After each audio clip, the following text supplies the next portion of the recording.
Une lettre de Jacques. Jacques 1. De la part de Jacques, serviteur de Dieu et de notre Seigneur Jésus-Christ, salutations aux 12 tribus dispersées dans le monde entier. Mes amis, réjouissez-vous même si vous traversez beaucoup d'épreuves. Vous savez que l'épreuve de votre foi vous apprend l'endurance. Mais vous devez apprendre à tout supporter afin d'être pleinement mûr et de ne manquer de rien. Si l'un de vous manque de sagesse, qu'il la demande à Dieu, et elle lui sera donnée. Dieu est généreux et ne reproche pas de demander. Mais quand vous demandez quelque chose, vous devez avoir la foi et ne pas douter. Celui qui doute est comme une vague de la mer agitée par la tempête. Une telle personne est indécise et instable, et elle ne doit pas s'attendre à recevoir quoi que ce soit du Seigneur. Les croyants pauvres doivent se réjouir de la haute estime que Dieu leur accorde. Et les riches doivent se réjouir quand Dieu les rend humbles. Les riches disparaîtront comme les fleurs sauvages, brûlées par la chaleur du soleil. Les fleurs perdent leur éclat et leur beauté est détruite, et ainsi les riches disparaîtront au milieu de leurs affaires. Dieu vous bénira si vous ne renoncez pas quand votre foi est mise à l'épreuve. Il vous récompensera par une vie glorieuse, comme il récompense tous ceux qui l'aiment. Ne blâmez pas Dieu quand vous êtes tentés, car Dieu ne peut être tenté par le mal et il n'utilise pas le mal pour tenter les autres. Nous sommes tentés par nos propres désirs qui nous entraînent et nous piègent. Les désirs engendrent le péché, et quand le péché a accompli son œuvre, il engendre la mort. Ne vous y trompez pas, mes chers amis. Tout don bon et parfait descend du Père, créateur de toutes les lumières dans les cieux. Il est toujours le même, et ne change jamais en produisant des ombres.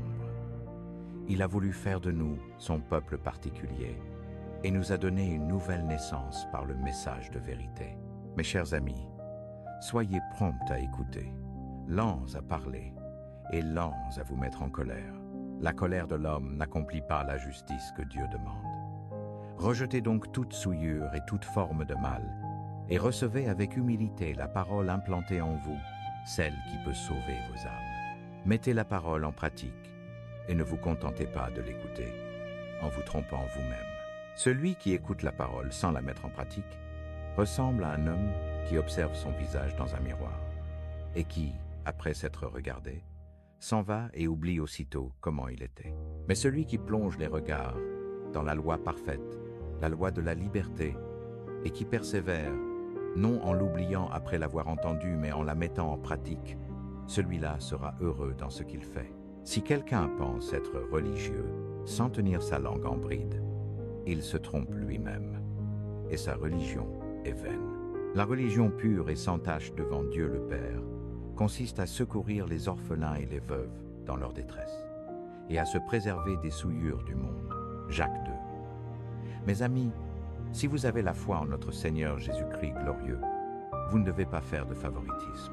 Supposons qu'un homme riche, portant des vêtements élégants et une bague en or, entre dans votre assemblée, et qu'entre aussi un pauvre vêtu de haillons. Si vous accordez une place d'honneur à celui qui porte de beaux vêtements, et dites aux pauvres de se tenir à l'écart ou de s'asseoir par terre, ne faites-vous pas une distinction entre vous, et ne devenez-vous pas des juges aux pensées mauvaises. Écoutez, mes chers amis, Dieu n'a-t-il pas choisi les pauvres de ce monde pour être riches en foi et héritiers du royaume qu'il a promis à ceux qui l'aiment? Et vous, vous méprisez le pauvre. N'est-ce pas les riches qui vous oppriment et qui vous traînent devant les tribunaux? N'est-ce pas eux qui outragent le beau nom qui a été invoqué sur vous? Vous agissez bien si vous accomplissez la loi royale selon l'Écriture. Tu aimeras ton prochain comme toi-même. Mais si vous faites du favoritisme, vous commettez un péché et vous êtes condamnés par la loi comme des transgresseurs. Quiconque observe toute la loi, mais pêche contre un seul commandement, devient coupable de tous. Celui qui a dit « Tu ne commettras pas d'adultère » a aussi dit « Tu ne tueras pas ». Si donc tu ne commets pas d'adultère mais que tu tues, tu es devenu transgresseur de la loi. Parlez et agissez comme des personnes qui doivent être jugées par la loi de la liberté. Le jugement sera sans miséricorde pour celui qui n'a pas fait miséricorde. Mais la miséricorde triomphe du jugement. Mes amis, à quoi sert-il de dire que vous avez la foi si vous ne montrez pas d'action? une telle foi peut-elle sauver. Si un frère ou une sœur manque de vêtements et de nourriture quotidienne, et que l'un de vous lui dise « Allez en paix, chauffez-vous et rassasiez-vous », sans lui donner ce qui est nécessaire au corps, à quoi cela sert-il? Ainsi la foi, si elle n'a pas d'œuvre, est morte en elle-même. Quelqu'un dira peut-être que l'on peut avoir la foi sans les œuvres. Je lui répondrai, montre-moi ta foi sans les œuvres, et moi je te montrerai ma foi par mes œuvres. Tu crois qu'il y a un seul Dieu, tu fais bien. Les démons le croient aussi, et ils tremblent. Homme insensé, peux-tu savoir que la foi sans les œuvres est inutile? Abraham, notre ancêtre, ne fut-il pas justifié par les œuvres lorsqu'il offrit son fils Isaac sur l'autel? Tu vois que la foi agissait avec ses œuvres, et que la foi fut rendue parfaite par les œuvres.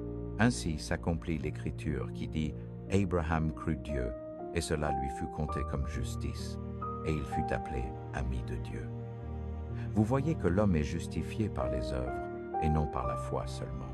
De même, Rahab, la prostituée, ne fut-elle pas justifiée par les œuvres lorsqu'elle accueillit les espions et les fit partir par un autre chemin? Comme le corps sans esprit est mort, de même la foi sans les œuvres est morte. Jacques 3, mes amis, nous ne devrions pas tous chercher à devenir des enseignants, car nous savons que les enseignants seront jugés plus sévèrement. Nous commettons tous beaucoup de fautes. Mais si quelqu'un ne faute pas en parole, il est un homme accompli, capable de tenir tout son corps en bride. En mettant un mort dans la bouche des chevaux, nous les dirigeons dans toutes les directions. De même, un grand navire, poussé par des vents violents, est dirigé par un très petit gouvernail selon la volonté du pilote. La langue aussi est un petit membre, mais elle se vante de grandes choses. Un petit feu peut embraser une grande forêt. La langue est un feu, un monde d'iniquité. Elle souille tout le corps et enflamme le cours de la vie, étant elle-même enflammée par l'enfer. Toutes sortes d'animaux, d'oiseaux, de reptiles et de créatures marines ont été domptées par l'homme, mais la langue, aucun homme ne peut la dompter. Elle est instable, pleine d'un poison mortel. Par elle nous bénissons le Seigneur et Père, et par elle nous maudissons les hommes faits à l'image de Dieu. De la même bouche sortent la bénédiction et la malédiction. Cela ne devrait pas être ainsi. Une source fait-elle jaillir par la même ouverture de l'eau douce et de l'eau amère? Un figuier peut-il produire des olives, ou une vigne produire des figues? Une source salée ne peut pas donner de l'eau douce. Qui parmi vous est sage et intelligent? Qu'il montre par une bonne conduite ses œuvres dans la douceur de la sagesse. Mais si vous avez dans votre cœur une jalousie amère et un esprit de rivalité, ne vous glorifiez pas et ne mentez pas contre la vérité. Cette sagesse ne vient pas d'en haut. Elle est terrestre, charnelle et diabolique. Là où il y a jalousie et rivalité, il y a du désordre et toutes sortes de mauvaises actions. La sagesse d'en haut est d'abord pure, puis pacifique, modérée, conciliante, pleine de miséricorde et de bons fruits, sans partialité ni hypocrisie. Le fruit de la justice est semé dans la paix par ceux qui recherchent la paix. Jacques 4. D'où viennent les luttes et les querelles parmi vous? N'est-ce pas de vos passions qui combattent dans vos membres? Vous convoitez et vous ne possédez pas. Vous êtes meurtriers et envieux et vous ne pouvez rien obtenir. Vous avez des querelles et des luttes et vous ne possédez pas parce que vous ne demandez pas. Vous demandez et vous ne recevez pas parce que vous demandez mal, dans le but de satisfaire vos passions. Adultère, ne savez-vous pas que l'amitié du monde est inimitié contre Dieu? Celui donc qui veut être ami du monde se rend ennemi de Dieu. Pensez-vous que l'Écriture parle en vain quand elle dit que Dieu chérit avec jalousie l'Esprit qu'il a fait habiter en nous, mais il accorde une grâce plus grande. C'est pourquoi l'Écriture dit Dieu résiste aux orgueilleux, mais il fait grâce aux humbles. Soumettez-vous donc à Dieu. Résistez au diable et il fuira loin de vous. Approchez-vous de Dieu et il s'approchera de vous. Nettoyez vos mains, pécheurs. Purifiez vos cœurs, hommes irrésolus. Sentez votre misère, soyez dans le deuil et pleurez. Que votre rire se change en deuil et votre joie en tristesse. Humiliez-vous devant le Seigneur, et il vous élèvera. Mes amis, ne parlez pas les uns contre les autres. Celui qui parle contre un frère ou qui juge son frère parle contre la loi et juge la loi. Or, si tu juges la loi, tu n'es pas observateur de la loi, mais juge. Un seul est législateur et juge, celui qui peut sauver et perdre. Toi, qui es-tu pour juger ton prochain? À vous maintenant, qui dites aujourd'hui ou demain, nous irons dans telle ville, nous y passerons une année, nous y ferons des affaires et nous gagnerons de l'argent. Vous qui ne savez pas ce que demain sera. Car qu'est-ce que votre vie? Une vapeur qui paraît pour un peu de temps et qui ensuite disparaît.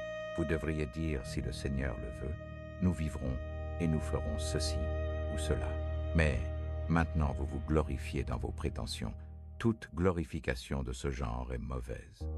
Celui donc qui sait faire le bien et qui ne le fait pas commet un péché. Jacques 5. À vous maintenant, riches, pleurez et gémissez à cause des malheurs qui vont venir sur vous. Vos richesses sont pourries et vos vêtements sont mangés par les mines. Votre or et votre argent sont rouillés, et leur rouille s'élèvera en témoignage contre vous et dévorera votre chair comme un feu. Vous avez amassé des trésors dans les derniers jours. Voici le salaire des ouvriers qui ont moissonné vos champs, et dont vous les avez frustrés, crie. Et les cris des moissonneurs sont parvenus aux oreilles du Seigneur Tout-Puissant. Vous avez vécu sur la terre dans les plaisirs et dans le luxe. Vous vous êtes rassasiés comme au jour du massacre. Vous avez condamné, vous avez tué le juste qui ne vous résistait pas. Soyez donc patients, mes frères, jusqu'à la venue du Seigneur. Voyez le cultivateur qui attend le précieux fruit de la terre, prenant patience à son égard, jusqu'à ce qu'il ait reçu les pluies de la première et de la dernière saison.